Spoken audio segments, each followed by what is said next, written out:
I will never forget the sight that met me as I emerged from Latimer Road tube station that day.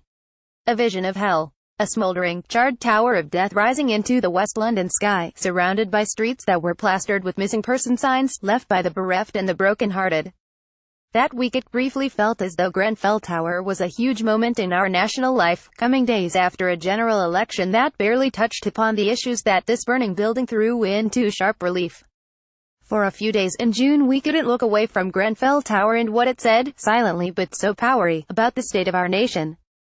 This atrocity forced our collective consciousness to consider things that for too long we had been too happy to ignore: the state of social housing, the human cost of the creeping privatization of services previously carried out by the state, the atrophy of local government in the face of budget cuts, together with rampant commercialization and gentrification masquerading as regeneration.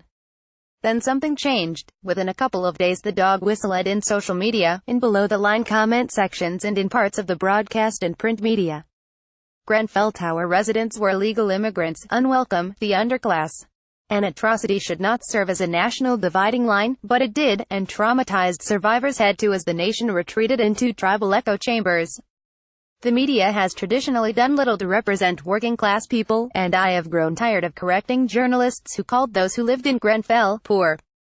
The survivors I have met include teachers, nurses and small business owners.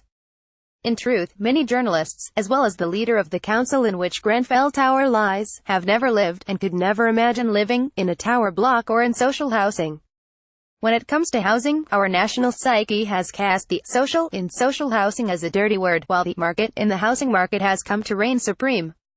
In a world of right to buy, buy to let, help to buy, buying off plan, marketing suites and Section 106 affordable housing obligations for local authorities, housing has come to be seen as a for-profit asset rather than a social good. Grenfell Tower was overseen by a local authority that seems to have forgotten how to do civic. Maybe this was the natural outcome of what David Cameron meant by big society, where philanthropy and charity were supposed to replace an active state. We were presented with an authority that appeared to wear its hands-off approach as a badge of honor, holding hundreds of millions of pounds in reserves while retreating from its role at the heart of the community, apart from ensuring the bins were collected and the streets were cleaned. People take part in a silent candlelit march to mark the 6-month anniversary of the Grenfell Tower fire in London on December 14. Photographed Clodagh Kilcoyne, Reuters. What happened in June revealed a nation where the social contract between the state and the individual had broken down, with the concept of a collective society eroded. Not only do our councils no longer build homes, they also outsource responsibility for their management or upkeep.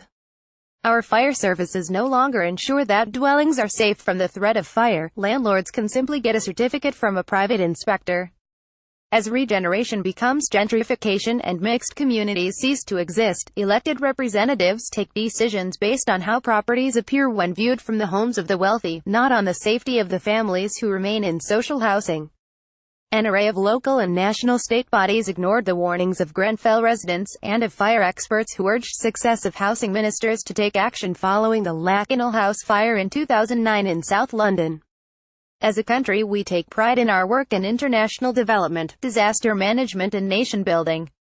It is often British NGOs that are first responders on the ground in war-torn nations or after natural disasters, yet we failed to look after our own in the nation's richest borough. There is no getting away from the fact that this is a dark chapter in our history. What strikes me when I speak to Grenfell survivors is the lack of dignity and humanity in the way they have been treated.